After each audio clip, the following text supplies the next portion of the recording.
In the previous episode, it was established that Mariëtte Bosch had smuggled a firearm into Botswana and that her best friend, Ria Wolmerans, was killed with this weapon on the night of the 26th of June 1996. Tinnie Wolmerans, husband of the deceased, implicated that Henny Coetzee, Ria's employer, was her killer. The investigative team came to the conclusion that Henny Coetzee was an unlikely suspect. The saga continues.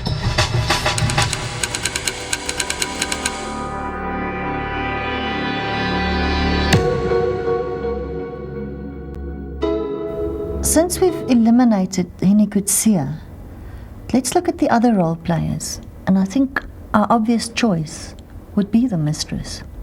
Mickey, I keep wondering what motive could Mariette have had to kill Ria?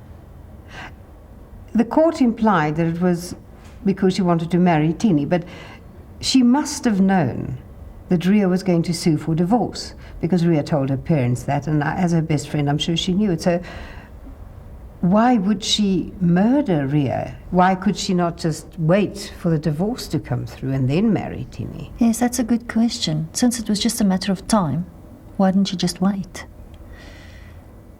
You know, usually the motives for murder are passion, financial benefit, revenge, anger, or to prevent somebody from uncovering or revealing some kind of information. Mm-hmm. And I think in this case we can eliminate passion because she knew the divorce was coming. Of course, there are always financial implications linked to divorce. When Ria was in Botswana the first time, Tinnie never paid his bills, like his rent and stuff, and people came to her and it intimidated her because he never paid his bills. I think that's one of the reasons why she left him. Henny Coetzee had been traumatized by the allegations made by Tinnie Wolmerans that he was involved in Ria's murder and refused any interviews on camera. He did, however, confirm through his lawyer, Mr. Rassie Erasmus, that Kwena Rockler had paid out an amount of approximately 200,000 pula of Ria's life insurance to Tinnie Wolmerans. I think they must have done it for the money. What money? Life insurance, policies, retirement package from the work, all those things. I mean, she was busy divorcing him, so if he didn't want to carry on with the marriage, she would have divorced him like that. No problems. But he knew if he divorced her, he would have nothing. He even refused to put a tombstone on her grave. I think there was an insurance policy which was quite big. Don't forget that Ria was a financial controller. She certainly knew accountancy and knew what happens in companies about insuring yourself and pensions and life assurance and that type of thing. So she certainly was properly insured, but I don't know to what degree. We have to ask the question, did she have the means and the motive and the intelligence to commit such a crime? What sort of person was Mrs. Mariette Bosch? On a human level, she appeared to be a very simple woman, a very quiet woman, very reserved. That was the impression I had of her. There must be a difference between a crime of passion and then a premeditated murder. Normally one would expect a premeditated murder from somebody that has a little bit more a violent profile, that is in fact intellectually higher in IQ, a person that can organize much better. I was told by another member of the family that after the first hearing, Mariette was asked to turn state witness, in which case she would only be fined 200 pula. And they went to see her in the cells afterwards and said to her, why don't you turn state witness? And she said, I can't. No, he's been too good to me. He's been too good to me. What do you make of that? Based on the person I saw in prison and appreciating it was an unusual setup, people being locked away in prison. I don't know how strong a character she was, and I wouldn't know how much of a say she had in making that decision. Could she have been manipulated by someone? Judge Abogaya found the motive for the murder in this case to be an illicit love affair, right, in which the mistress killed the wife. In cases like these, where there's a love triangle involved, the police would always investigate the motive and the alibi of the spouse. You know what I find strange is that in this case, the husband's alibi was never properly established, and I wonder why. Well, in order for the defense to get a defendant acquitted or to prove extenuating circumstances, they have to prove beyond a reasonable doubt that the defendant was either not involved or that the defendant was used as an instrument in murder. But remember now, they can't oppose two spouses against each other. And the prosecution, on the other hand, would not cross-examine a spouse if that's going to weaken the case against the defendant. So it's a catch-22 situation. Who originally contacted you to become involved in the case? I was approached by the local human rights organization, Ditshwanelo, the director, Ms. Mokwe. What was Mr. Volmerance's alibi for the night of the murder? No, I don't recall. I don't recall there being an alibi or that area being pursued. But you had hoped, though, to reach Clemency by pursuing further evidence. Yes, I did have a basis, but I won't get into details in this interview. In my interview with Ms. Bosch, I learned from my discussions with her, and also from my reading of the record, that there were certain areas in her case which I believe had not been properly explored or adequately explored. And I believe that if there had been further investigation into those areas, evidence could have surfaced, which possibly could have been placed before the president in the clemency hearing, for the president to at least reconsider whatever decision he may otherwise have arrived at. Right. Okay, or at least to postpone the clemency hearing so as to give time to dig up more evidence. Why do you think that the investigation did not come up with more evidence? What Mrs. Bosch needed in that case, it was a rather complicated case and difficult. What she needed was not so much the services of the best lawyer, but the services of a very good private investigator.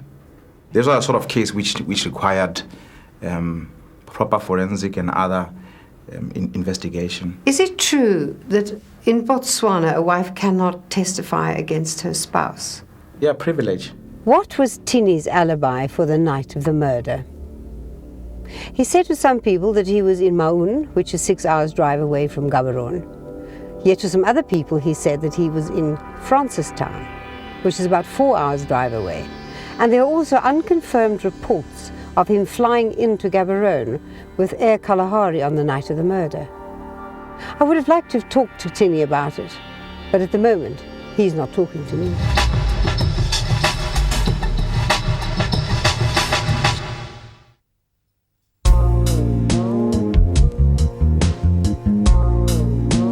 Christa Bosch testified that Tinnie and Mariette had an affair since 1993.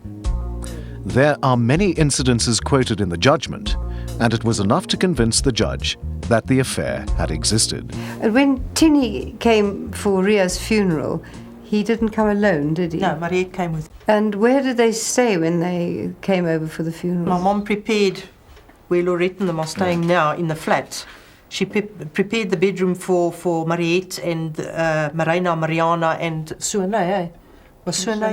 No, they weren't there. Just for the three of them, she prepared the flat for them. Yeah. But she didn't sleep in the flat. She slept in the bedroom where Tinnie slept. Mama, when my mom confronted him, he says, "Oh no, sy het net 'n bietjie troosting gesoek."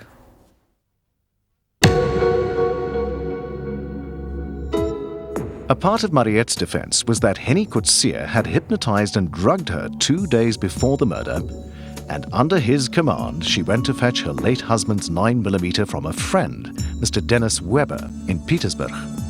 She smuggled the firearm over the border and said she took it to Henny Coetzee, who wanted to buy it. She said she left it on his desk the afternoon before the murder. One of the major indications of an affair was during September 1996, when Mariette and Tinnie took a trip to South Africa to return the firearm to Mike Bosch, Justin's brother.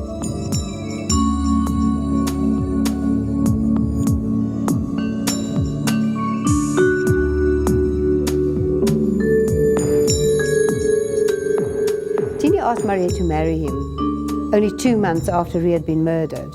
So that would make it about 7 months after Justin had died in a car accident. That's right. They were then going to get married in December 1996, but she was arrested in October 96, so they couldn't get married. So they got married the following year in September 1997 while she was out on bail. Frans, how and when did you start reporting on the Mariëtte Bosch case? Well, I would say somewhere in '98. It was big news in South Africa.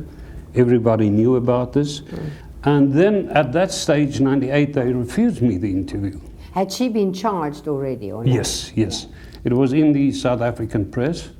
And then out of the blue, early 99, he phoned me and he said, now they're ready to talk. I find one thing quite puzzling. I wonder why Tinnie asked Mariette to marry him so soon after Ria's death. I mean, surely an intelligent person would have thought that this might look as if Mariette had a motive to murder Ria. Well, getting married to Mariette is having complete control over her. Was it obvious to you that she was besotted with Tinnie Wormerans? The fact that he was in charge, I mean, he said to her, now coffee. He said, get in the car. She didn't want to come to the hotel where I was staying. He said, we will go there and we'll have a drink with the guy. So he was leading the way, and obviously, I don't know whether he had some kind of unnatural power, but he was in charge. Now, while Mariette was in prison, she asked Tinnie to become Sune, her young teenage daughter's guardian. Now, Sune lived with him in the same house and then also took on his name, Wormerans. And soon after Mariette had been executed, they both went on holiday to Cape Town. And if I want to meet them in Cape Town, I could meet them there. And he will tell me about the execution and how everything happened. I flew down to Cape Town and I met him and Sune down there. I was wondering whether you're aware of the enormous amount of alleged rumours that had been going around. Alleged rumours about an affair between Tinnie Wormerans and Sune, Mariette's youngest daughter. Yes, after my story appeared in the magazine, I got calls from relatives in South Africa as well as friends and relatives in Gaborone. They all told me that Tinnie's got an affair with Sune. I heard rumours that there was talk of a baby. There was even talk of marriage. And I checked on that. I couldn't get any confirmation. And when I checked with the Botswana authority, they told me that in no way can a minor, as Sune is, get married to anybody without permission. So that story wasn't true. And then I checked with Tinnie, and he was really livid. He went berserk and he started threatening everybody spreading the story. To cut it all short, he denied everything. When you interviewed them in Cape Town, what were your impressions about them? Put it this way, when I met Sune in Cape Town, I didn't recognize her. She wasn't the kid I saw in Maun. She was a grown woman. She didn't look 16 to me. Her hair was dyed pitch black, heavy makeup, and she had the body of a full-grown woman. And the two were very lovable. More than that, I can't say. I can't say it was unusual. Remember that her mother died recently. Tinnie was bereaved. And maybe they were just two people together. I don't know. I wouldn't want to say any more than lovable. I also heard that there was a pressure group, that wanted to look at the issue of Tinnie, who was allegedly having a sexual involvement with Mariette's youngest daughter, who was a teenager at the time. We heard that rumor. I didn't know that the group had direct contact with him, but we heard the rumor, and I was trying to find out whether this rumor had any basis. And yet I heard the rumor repeated from various quarters within the Afrikaans-speaking community. And it sounds as though it was almost common knowledge. But you know how people say, we've heard this and this, and nobody's prepared to come up and say, well, I know it for a fact. And I'd been hoping that with subsequent visits to Mariette, I might have been able to have developed some sort of relationship where I then had been able to find out whether she knew anything about it, whether she'd ever heard of the rumour, and then to get some sort of guidance as to what to do about it. Yeah.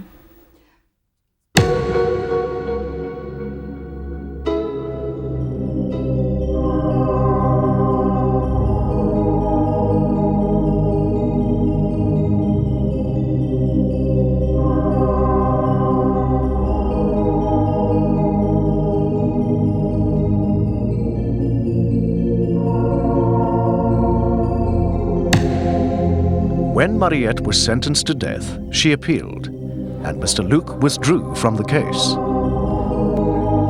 And you resigned from the case after the appeal? For personal reasons. Not professional reasons?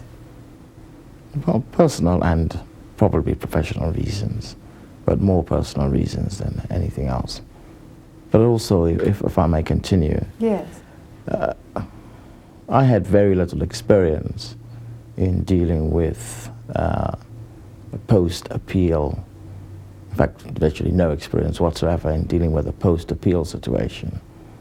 I had in the past always had the opportunity of saving my clients from the hangman in the Court of Appeal. So I never had any occasion whatsoever to go beyond the Court of Appeal. At this time, Mrs. Alice Mohwe of Ditswanelo, the Centre for Human Rights in Botswana, became involved. Tinnie had hired British barristers to take over the case. But you tried to get her a South African lawyer, didn't you? I was astounded at how she seemed to have just given up this whole, the Afrikaans thing, the language thing for me is critical, is a really important point. She was surrounded by a legal team which didn't have anybody who could speak her language, which is, I believe, is critical. Should be critical anyway, yes. In all cases. But when you're talking about death and the death penalty and issues of alleged murder, culpable homicide, I think it's incredibly important that you understand the person and understand where they've come from, understand their context. And I thought it would have been useful to have had Brian involved. He's a white South African lawyer. And although people don't like to talk in terms of colour exists, and difference exists, as long as you don't use it for a negative purpose. And I was convinced that if she had been able to speak in her own language, to talk really from the gut, to talk about what her concerns were and what she believed in, it may have made some sort of difference. We'll never know. But yes. The right to use your own language is a fundamental right. And if not being able to use it affects your ability to have a fair trial, it is a serious matter. When Advocate Spilk was not appointed, Alice recommended Botswana attorney, Mr. Gafela. So eventually you only had one proper consultation with Mrs. Bosch. What were your impressions of her? I mean, on a very human level. Yes. Miss Bosch, at the time when I consulted with, she was then a born-again Christian. She appeared to me to be a very kind person. A very kind and loving person. I think she was a sort of person who put her heart out to those that she loved. Completely. Mrs. Mohwe and Mr. Gafela did everything in their power to secure clemency for Mariette.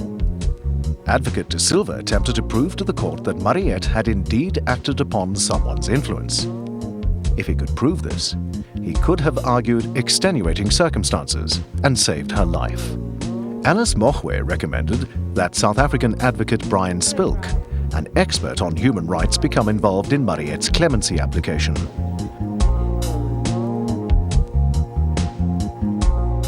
The approach that I would have adopted would have been to go into the personal circumstances, and in particular the issue of her own personality and whether it was a dominant personality or personality that sought to please, and take it from there, having regard to the overall dynamics of the case.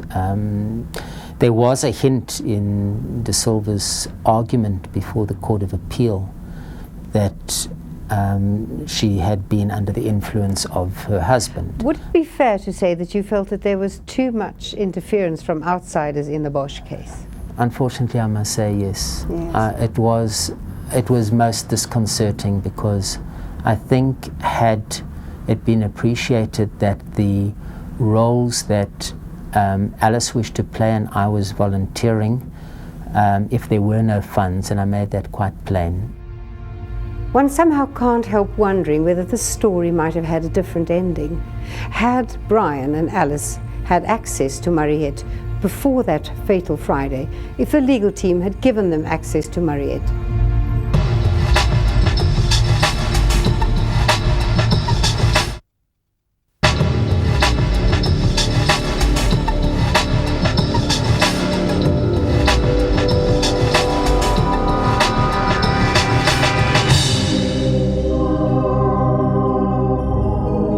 In the meantime, Mariette Bosch had been locked up on death row. She'd lost an enormous amount of weight and had literally wasted away in her solitary cell. Did Mariette fear for her pending execution? Her single cell had a small, walled-in courtyard. She had only a mattress to sleep on. What did Mariette think about when she stared through those prison bars?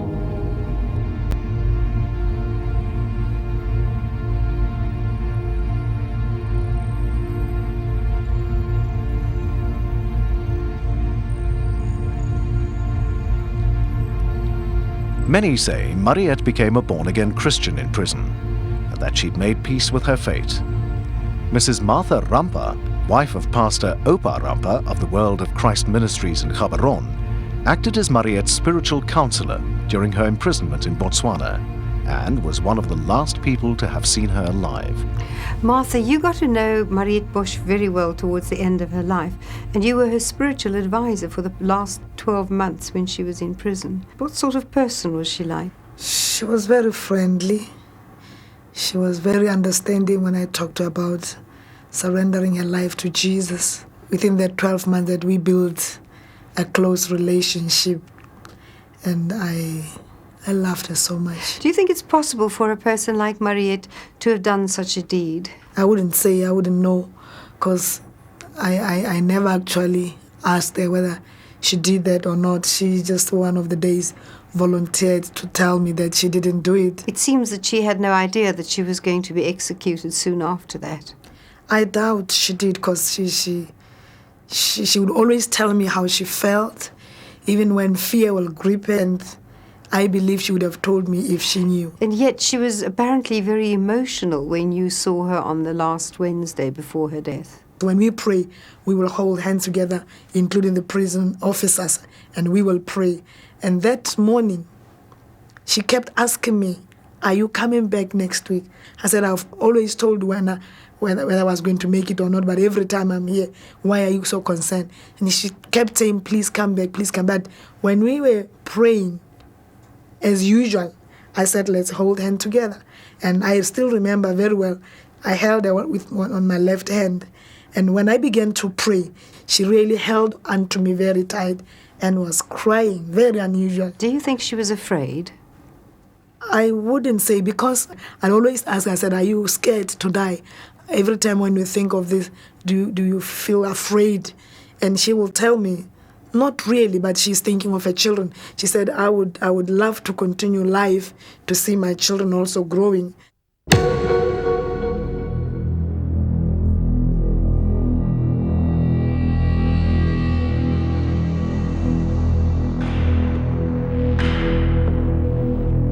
On Saturday morning, the 31st of March 2002, Mariette Bosch Wolmerans was hanged by the Botswana government. Her family was only notified the following Monday morning. Her attorneys heard the news on the radio. Why do you think she was executed so swiftly? A number of things, but one of the major ones was the international pressure. We were receiving calls as well. There's a group from Italy called Hands Off Cain, which we'd never heard of before. And they contacted us. They wanted to know about Mariette Bosch.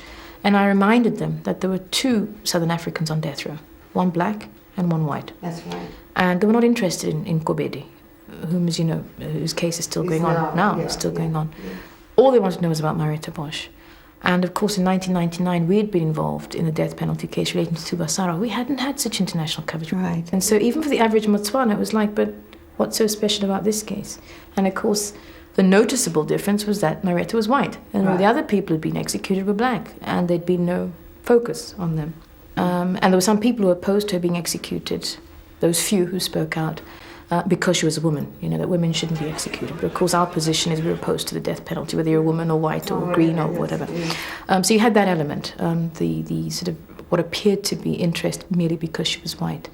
Then you also had the element where our president clearly articulated a position of sovereignty. Botswana is a sovereign state. We have internal rules. She went through the legal system. The High Court, she was legally represented. Court of Appeal, she was legally represented. At no point did she not have a lawyer. It was a lawyer of her choice, etc., etc. And the matter went to the Clemency stage. It was a horrendous shock. Yes. Because I came into chambers in the morning and my staff, who had grown quite fond of her, told me that she had been executed. And I said, no, that's not possible. And they said, we heard this over the news. She has been executed. And of course I spoke to someone who confirmed that it had in fact was the position. I learned of the execution in the Radio Botswana News Bulletin on Monday morning at 7 o'clock. I was just going to take a shower, and then I heard in the news that Mrs. Bosch had been executed on Saturday. And then immediately Mr. Womarans called me to say that he has received a call from the prisons department saying that he must attend at prisons immediately because there was something that they needed to discuss with him and that he should attend with his lawyer. So I went to the prisons at 8 and we were called into a room, and that's when we were told that she had been executed on Saturday, and her belongings were there. They were given to the family. Yeah. I was particularly devastated, you can imagine, having been the lawyer, and the family was particularly devastated, mostly the children.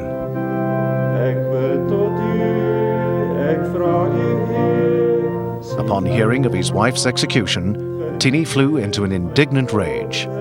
He vowed that he would die to prove Mariette's innocence.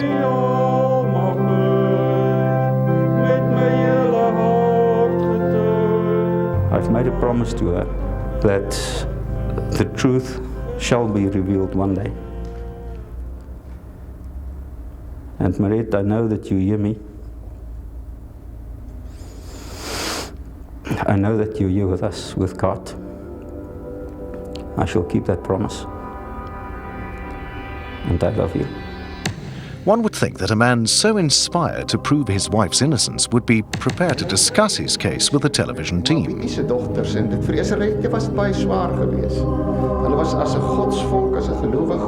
let's see if we can get hold of Tinnie Womarans again. The number's not available. Try again later. Try again later.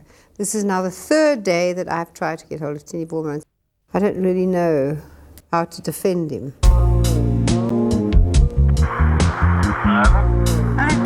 Tinnie refused to talk to us because he'd signed an exclusive contract with someone else. He indicated Mrs. Schofield was involved in this deal, partly to recover her costs in the case which he himself could not pay for. None of the children were allowed to grant us an interview either.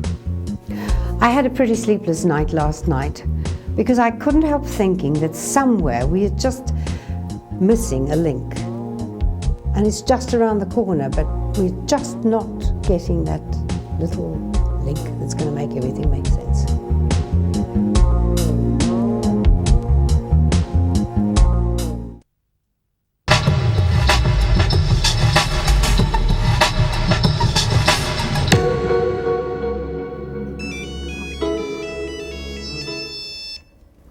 Hello? Hello, Frans. Finally, Frans Kemp notified the team that Tinnie had had a change of heart and would meet them in Johannesburg for dinner, and that he would grant an interview. All right. In anticipation of Tinnie's long-awaited interview, the team set out to treat him to a traditional South African barbecue. At last, there may be a chance for the missing pieces in the puzzle to fall into place.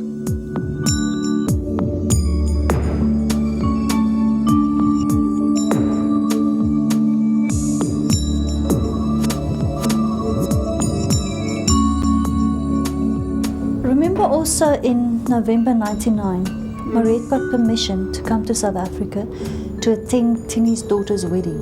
Right. And at that stage, there was a South African lawyer called Tinnie Welgemoed. That's right, yeah. Who advised Tinnie that Mariette should break her bail conditions and stay in South Africa because South Africa won't extradite a citizen to a country where she can be executed. And Tinnie said both him and Mariette decided to return back to Botswana. Now, I'm wondering, Mariette by then had already spent 10 months in prison. Why would she return to Botswana knowing that she could be executed? I mean, did she think because she's a white South African woman nothing's going to happen to her? Or did she really believe that Tinnie's going to get her off or prove her innocence? Yeah, you know, there are a lot of questions that remain unanswered, and there are a number of questions I would have liked to have asked, especially Mariette, but of course that is now too late.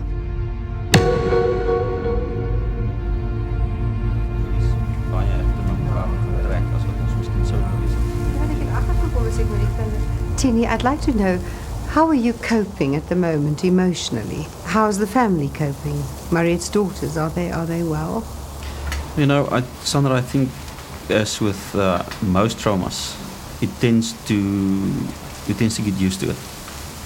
You still remember it, you still think about it, birthdays, certain days, things that's happened. But we are coping, the kids are coping, we're working very well together on that. And I think that is the main thing at this point in time, is that we're getting through it. Also about the hypnosis and the drugging. Now, I know that Evans Brown said that the first time that he hypnotized Mariette, he felt that it was not the first time that she had been hypnotized, because she hypnotized so easily. But do you really think that it's possible to hypnotize and drug somebody for such a long time that they could actually perform a duty after so many hours? Do you recall the case the first one was in America? It was twin brothers. They picked up ladies at some club or a bar or something. And the way they did it is they've actually spiked their wine with something. They put it in there, they took him to their flats, and they kept him there for, well, according to the court reports and the newspaper reports, for up to a week at a time. And these ladies had done absolutely anything and everything that these guys told them to do. Tinnie, tell me, why do you think the court didn't accept Evans Brown's evidence? Based on the letter that they received, the state received, or statement they received from this psychiatrist in South Africa, they tried to disqualify Evans Brown as not being an expert in hypnotherapy because he's not a medical doctor. Why did you decide in the first case to use a hypnotist? Mariette was confused. Nobody can deny that. Why do you say she was confused? Sandra, it's difficult to go into every small detail. The actions, things that she said today and what she says tomorrow, which was not the same. Tinnie, is it true that you have some legal training? I would not comment on that. I've started it, but I haven't finished anything. What would you say to an allegation that you interfered in the lawyers' cases and that you wouldn't take their advice? If I were able to handle the case on myself, I thought I wouldn't have needed the lawyer. The lawyer handled it the way that he saw fit. I was not in a position to influence him or to give him advice on anything. And in fact, I never did. This is the first time that I've heard that I've been confusing the issues with him. Okay. That is, whoever make that kind of allegation doesn't know what they're talking about. You feel that was not true? The fact that they consulted mostly with you and not with Mariette? They consulted mostly with both of us together, because that's the way that Mariette also wanted it to be done. My case is based on the instructions that my client gives to me. My case was fought on the basis of those instructions. what I believed or did not believe my client may or may not have done were totally irrelevant. It's not for me to judge whether what my client said to me was consistent or inconsistent. Well, the court record speaks for itself, mind you. There was contradictory evidence. And as soon as I got engaged in this case, that's the first area that I tried to touch with Mrs. Bosch. I was hoping that with more time, I would be able to break through and get answers from her. But some answers were provided for some of the contradictions, why there were some of those contradictions. Now, Anneke, your domestic workers' evidence was also contradictory. Mariette had said that she'd come back early. I think she said she was home by 7:35, whereas Anneke said that she'd gone out and she only came back quite late. Unfortunately, she passed away. She only testified that Mariette went out and that she came back late. Okay. But the testimony, she did agree that she went out before Charmaine left. And she also said later on that Mariette was in the house at the time that Charmaine left. So somewhere along the line it doesn't make sense to me. Tinnie, you said that the actual bullets were never tested forensically. Yes, look, a cartridge consists of two parts. It's got a cartridge shell and it's got a bullet point. Then, during the summation of the case, our lawyer made a point. He said that the bullet points that was found on the scene was not sent for ballistic tests because the state knew that the cartridges that they were using in court came from the firearm, but that they were not sure whether the bullet points came from the same firearm. That is why they did not dare send it in for identification. The prosecuting attorney objected to that statement. He said that the cartridge, that the bullets, the points, were too severely damaged, too badly damaged to be identified. Did they present them in court as evidence? No, it disappeared. Nobody knew where it is. But the judge said that he is agreeing with the prosecution. He sustained their objection. And he said that he was quite willing to find that the shells that was used in court and the missing bullet heads, the missing bullet points, definitely, without a doubt, came from that firearm. Nowhere along the line did anybody put any kind of identification marks on any one of those objects. So there's no positive proof linking those shells to the murder scene. So that is, to my mind, I am still not willing to accept that the firearm that Mariette took into Botswana is the murder weapon. It's never been proven. Do you think that it was just bad timing taking the pistol over? The inference is there. She took it on the same day that Ria was killed, and therefore everybody accepts that it must have been a murder weapon. That was not the only 9mm pistol in existence in Botswana.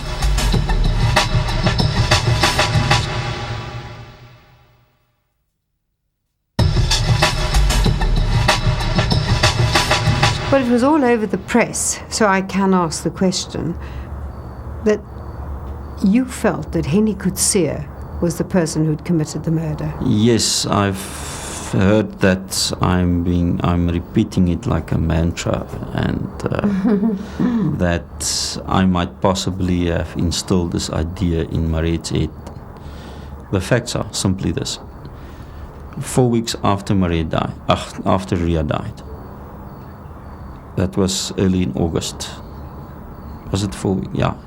Just about on to 4. Yeah. On the 4th of August, to be exact. Mm-hmm. I handed the statement to the Botswana police. And in fact, I did not hand it to the CID. I handed it to the Director of Cooperation and Economic Crimes, Major England. In that statement, I made my suspicions clear that I thought that Henny Kutsia was responsible for Ria's death and the reasons why. Now, this apparently has never been investigated. As far as I heard, he handed the statement over to the CIDs, They went to talk to Henny Coetzee.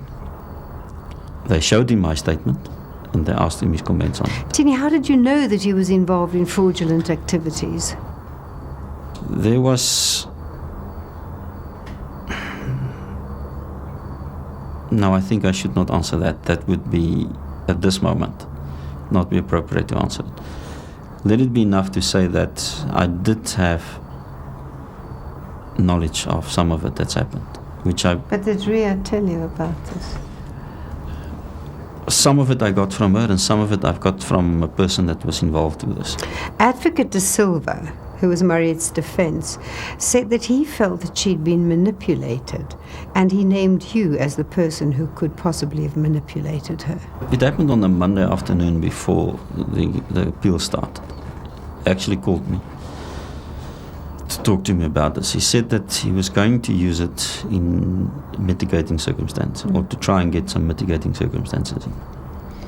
He also said to me that it is only going to be a suggestion that he's going to make to the court, because all through the trial and everywhere else there was no evidence of that, and that I should not worry about that. He's going to use it as in an attempt to get a lesser sentence for Mariette. He said to me that he was going to submit to the court that she might have been under my influence at the time. And that is where it came from nothing else. Tinnie, it would seem that there was some confusion as to your alibi on the night of the murder. I mean, probably not in your mind, but where were you on the night of the murder? I was in Maun. In Maun? Yeah. Because now you're going to ask me to prove it to you. No, well, what I want to say is, did you have alibis or not for that night? Yes. Fortunately, yes. What happened was that it was on our payday, or the day before our payday. Our payday was to be on the 27th, the Thursday. Now, on that particular Wednesday, I've battled to withdraw the funds from the bank in Maun because of the clearance of the checks in Gaborone, and then we had to draw it in Maun. My foreman was with me. We only left the bank well after closing hours. It was close until 5 o'clock. I went to my house, he went to the site, and then later he came to my house as well. And at that stage, we were paying in cash. We had about, if I remember correctly, offhand, about 260 people to pay. It's a lot of envelopes. People, yeah. It's a lot of envelopes to pack in. It's a lot of change that needs to be sorted out. And he left my house at about 8:30. He went to his place. I went to bed. And he took the money for the people that was to be paid in Maun. And I had some sides along the way. I left Maun at about 3:30 that morning, 2:30, somewhere in that area. But I came to Nata at about 7 o'clock. That's 300 km from Maun. And when I last spoke to Ria, that was about 2:30 on the Wednesday. Afternoon. Yeah, on the Wednesday afternoon. She said to me that she would like me to pick up some meat in one of the towns on the way down to Gaborone. And when I got to Nata, I decided to phone and to find out if she's ordered it so that it would be ready when I get there. Because it's a long way, it's nearly 1,000 kilometers to go. And when I called my house, that's when I first learned that Ria was dead. Who did you speak to there? Mariette. Mariette. She'd also found Ria. She's the one who found Ria, yeah. She never phoned you when she found Ria? They tried to. According to them, they phoned the Maun police to come to try and to get a message to me. The Maun police maintained that they came to my house. Now I don't know what time they came to my house, but they might have come there after I've left for Gansi or for Gaborone already. They spoke with the foreman who was with me 3 times to make sure that he doesn't change his story on that. Yes, I've heard that some people said that I've been in Gaborone that night. It's a bit difficult. It's 9-10 hours drive from Maun to Gaborone. And no, I was in Maun, and that was it. I know it was 15 months after Ria's death when you married Mariette. But still, I was wondering, did you never think that it might have looked as if Mariette had a motive to murder Ria if you married her. I never thought for once that it might be inciting anybody. Because right from the start I knew she did not have a motive to commit a murder. No, we never considered that. That was what we've decided on, and we've decided to carry through. Maybe it's with a way of thumbing our nose at the world and says, look, you can do what you want. But no, we never thought about it in that way. And even today, I haven't even considered it. For us, it was a natural way to go. And we honestly believe that she would never be going back. Do you think that Mariette believed right until the end that she would have been saved? I have to believe that. But you saw her. The last what time was her I saw her sense about a of- month before she died. And even at that stage, she was very positive about the whole thing. Was she? I was still very positive about it. Well, it just mean it was such an enormous shock to the rest of the world that I can't even begin to imagine how she must have reacted to the news. I do not know how she felt or how she reacted when they read the final summons to her. I don't know, because nobody wants to talk to us and to tell us. Nobody was allowed there. I believe that they had the chaplain from the prisons with her, and maybe it's clutching at straws, but we can only hope and pray that it really did happen, that at least she had someone to talk to. Not wanting to tread on too sensitive a ground, because I don't want to really embarrass Sune, but there were rumors about a relationship, a sexual relationship between you and Sune. Sorry for laughing about it. I know that it's not a laughing matter. Yes, there were such rumors. We know where it originates from. We treat it with the contempt that it deserves. Okay. But there's no truth in that, absolutely. I mean, it's ridiculous. No, leave it at that then. Thank you. Absolutely. You said earlier that your relationship with Ria had never been better than in the short period just before her death. Yet there were many rumors about Ria suing you for a divorce. Well, I was married to her, and we were not aware. She was not aware that Mariette, that was staying with us, that was working with her mother every single day, was not aware of any strain or stress in our marriage. So I think it's more people who's looking for publicity than anything else. Would you say that you had a happy marriage with Ria? I think like most marriages, we had our ups and downs. Yeah. We had our difficult times, but also our good times. Hello, Tinnie.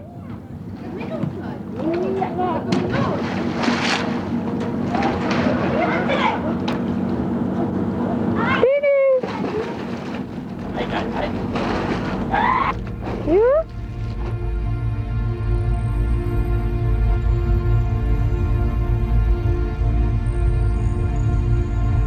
Mickey, remember when I asked Tinnie if he'd ever attempted suicide? He laughed, shook his head and denied it. That's right. However, we do have a suicide note in our possession that was given to us by a member of the family who found him and took him to hospital. It has never been established why Tinnie had attempted suicide whilst married to Ria, but the suicide letter, written in his own hand, is proof thereof. Yet, Tinnie, there were rumours that you tried to smother Ria with a pillow. Where? In South Africa, I think. I asked him where, which country or what place in the house. I've got no comments on nonsense like that, really. And Mariana was about 10, 11 years old. And he was busy smothering her when she came in and said, "Daddy, what you doing now?" And he said, "No, we're just playing." And apparently he went to a psychiatric treatment after that in Johannesburg. You reject that as utter nonsense. Of course, it's... You know, rumors got getting people killed.